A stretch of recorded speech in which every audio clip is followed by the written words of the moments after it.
Բարև ձեզ, Արևմտյան Հայաստանի հեռուստաընկերության հերթական լուրերն են։ Եթե մենք հրաժարենք միջազգային հայցերեն, կնշանակե, թե մենք օրինական կդարձնենք ադրբեջանական ձեռքբերումները, Սիրանուշ Սահակյան, Արևմտյան Ադրբեջան հասկացությունը քաղաքական կորձիկ և գտնվող սխալ։ Վանա լիճի հրեշի առասպելը բացահայտված է։ Կոզոլուկ գյուղը Հայաշեն անկյունը Դարսոնի լեռներուն մեջ։ Սյունիքը պետք չէ դառնա երկրորդ Արցախ։ Բաքուն կոչնչացնի Արցախի հայկական մշակութային ժառանգությունը։ Գոմիդասի կյանքին ընթացքին իր վերջին լուսանկարները։ Շուշիի Սուրբ Ամենափրկիչ եկեղեցին վերականգնում են ետք։ Բաքվի իշխանություններու կողմէ իրականացված մշակութային ցեղասպանության վառ ապացույցներն մեկը։ Ադրբեջանի պահանջով խաղաղության համաձայնագրին մեջ թրույթ մգա, ըստ որուն կողմերը կհրաժարին միջազգային դատարան թիմել են։ Փաշինյան կհայտարարե, թե համաձայնագրի յուրաքանչյուր գետ բարդավորություններ կնախադեսե երկու կողմերուն համար եւ միակողմանի բնույթ չունի։ Սակայն հարց է, արդյոք այդպես է, թե գետը ներկայացված է որպես համաձայնություն։ Այս հարցը մեկնաբանեց իրավապաշտպան Սիրանուշ Սահակյան Պանորամայի դեղաբարին մեջ։ Ադրբեջան հայլային գեղձ հայցերով կփորձե հակագշել Հայաստանի իրավական քայլերը, մինչդեռ անոր քաղաքացիները Հայաստանի Հանրապետության կողմէ երբեք չեն հետապնդված կամ խոշտանգված։ Միջազգային դատարանները մերժած են Ադրբեջանի հայցերու մեծ մասը, իսկ Հայաստանի 3 հայցերեն 2-ը ընդունված են։ Մնացածն ալ վստահաբար մերժվելու է։ Հայցերեն հրաժարելը կնշանակե ճանչնալ Ադրբեջանի ոճիրները որպես օրինական, Արցախը առանց ինքնավարության եւ Արցախի հայրուն առանց վերադարձի իրավունքի։ Այն իրողությունը, որ Ադրբեջան ամեն քնով կփորձե հեռանալ իրավական դաշտերեն, մեզի համար վկայություն մնե, որ խաղաղություն չի կրնարըլալ։ Ասիկա ցույց կտա, որ անոնք պատրաստ չեն վեճերու խաղաղ լուծման եւ անընդհատ կփնտրեն անթույլատրելի միջոցներ, ինչպես ռազմական գործողությունները։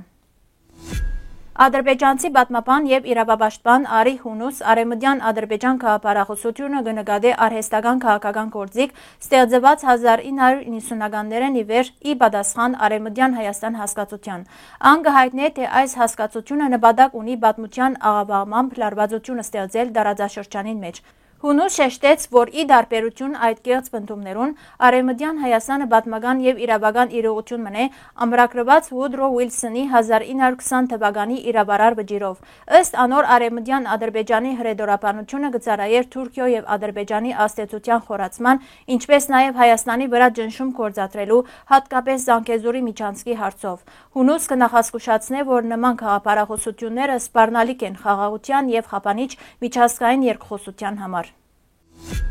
31 տարի անց բացահայտված է, որ Վանա լիճի հրեշի պատմությունը հնարված է։ Թուրք լրագրող Մեհմեդ Չեթին Գյուլեչ, ճանաչված որպես ճշգրիտ լրագրող, խոստովանած է, որ ինք 1993-ին ստեղծած է այս առասպելը զբոսաշրջությունը խթանելու նպատակով։ Նշելով, որ լիճի ջուրի մագարտակի բարձրացումով քննարկումներ կդարվեին խորհրդարանական հանձնաժողով ստեղծելու մասին, ան համոզած է պատգամավորիմը պատմությունը ներկայացնել որպես բացառիկ երևույթ, այլ ոչ թե բնապահպանական խնդիր։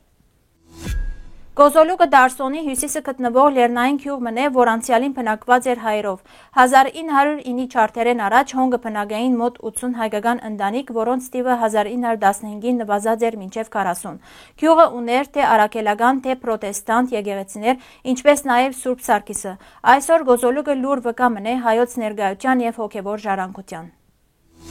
Արցախի պատգամավոր Մեդաքսե Հակոբյան կնախազգուշացնե, թե Հայաստանի եւ Արցախի ներկայիս իշխանությունները քանդած են հայկական պետականությունը եւ ինքնությունը։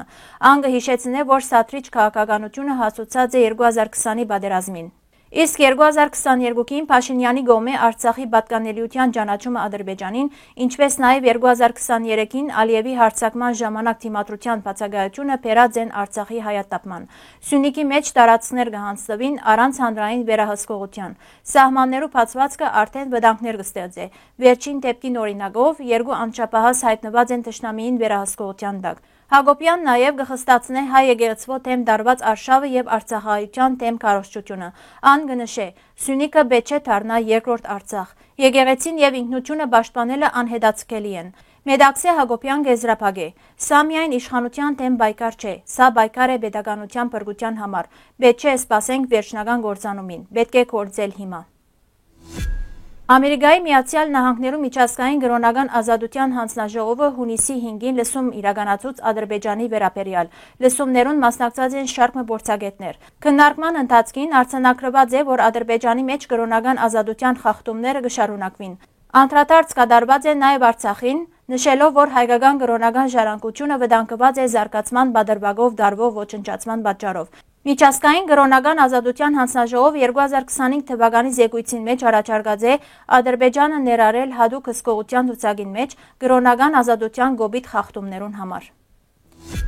Պատմապան Խաժակ Սիրեգանյան իր թիմադեդրի էջին մեջ կգրե Գոմիդասի կյանքին վերջին լուսանգարները Կոստանդնուպոլիս, Շիշլիի Լապե զինվորական հոգեբուժարան, ուր 1916 թվականին ի վեր կգտնվեր Գոմիդասը։ Կյանքի եւ հավիտենականության ջամփափաշանին 1935 թվականի հոկտեմբեր Փարիզի հոգեբուժարանի սենյակներեն մեկուն մեջ։